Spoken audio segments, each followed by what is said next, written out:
Nakapaghilamos na ako. Ngayon, naglalagay na ako ng moisturizer. Hydration by Celetec.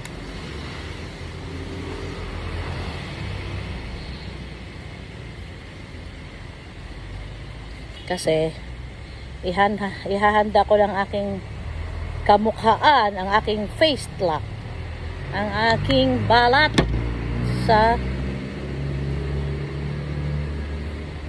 mukha, at magtatanggal tayo ng mga sinampay at magsasampay ako ng isang isang salang lang kasi maghapon ako naglaba, inabot ako ng alas 5 yata.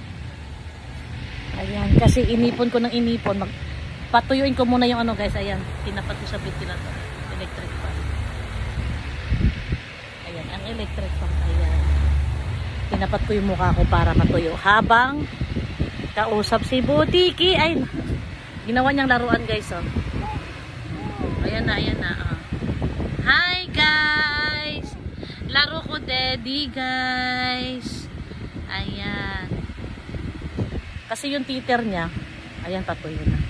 Kasi yung titer niya delikado, yung parang ring yun pa ganun, di ba? Eh syempre yung kapatid niya kinagat-kagat, nagkaroon ng punit. Kaya sabi ko, wag nang ipalaro sa kanya kasi baka pag kinagat sa kanya maputol, nako, delikado pa ba ma-chok. Ngayon maglalagay na ako ng Pond's Age Miracle Retinol. Ayan, tinitipid-tipid ko to guys. Sa gabi ko lang nilalagay, pero ngayon maglalagay ako sa umaga kasi sobrang init, bago ang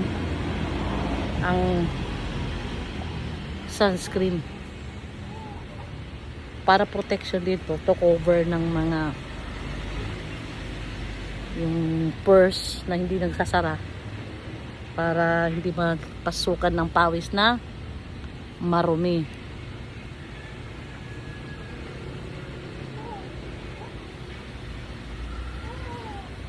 Ayan, ngayon patuyuin natin uli. Tapat muna ulit tayo sa electric fan. Hindi pa ako nakapag-ayos ng mga basura guys kasi maya maya may truck. Itanghali na ako nagising eh. Ayan o, inaayos ko.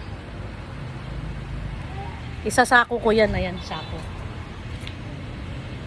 Isasako ko yan para hindi na ako mag-aabang ng basurahan namin na timba. Kasi kailangan mo abangan, kasi pag hindi mo inabangan. Hi kuya, good morning. Si kulit number 2 gising na. Halika dito, tanggalin natin diaper mo. Up here.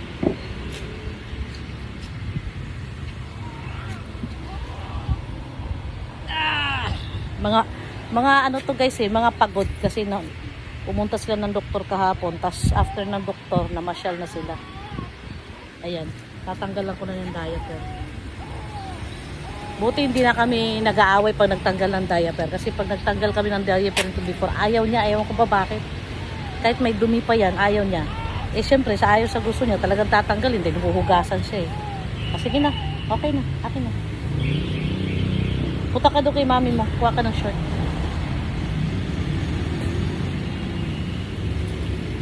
Patuyuin ko muna yung mukha ko.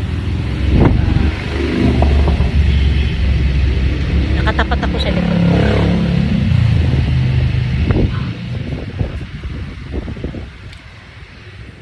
Ayan, napatuyo ko na. Ngayon lalagay na tayo ng Belo Tinted Sunscreen Protection. Belo, baka naman Belo, baka lang naman.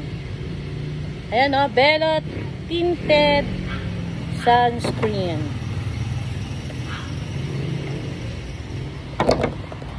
Ito favorite ko rin to, bukod sa Garnier, kasi para ka na nagpulbo. Yan. Yan. So, kakalat lang natin.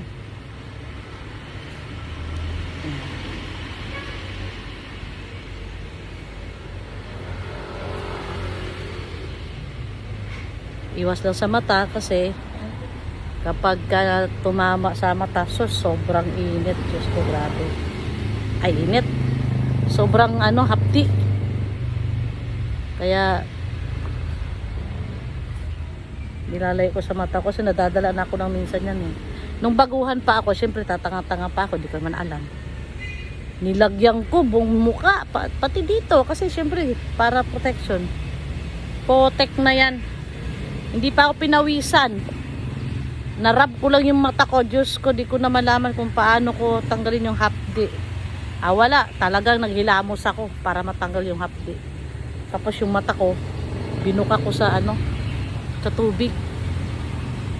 Para lang matanggal yung yung chemical nito. Yun, saka lang nawala.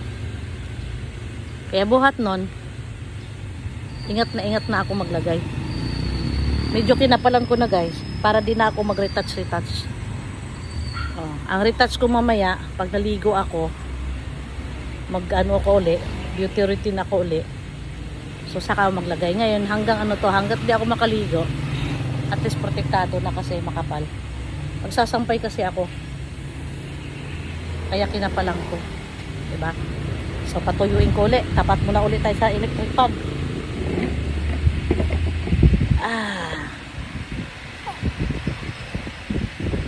Hindi naman niya dinidede. Nilalaro na.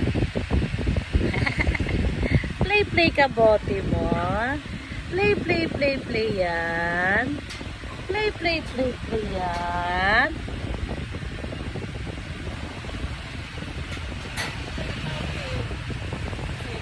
Dito na si Daddy Lomo. Nandito na.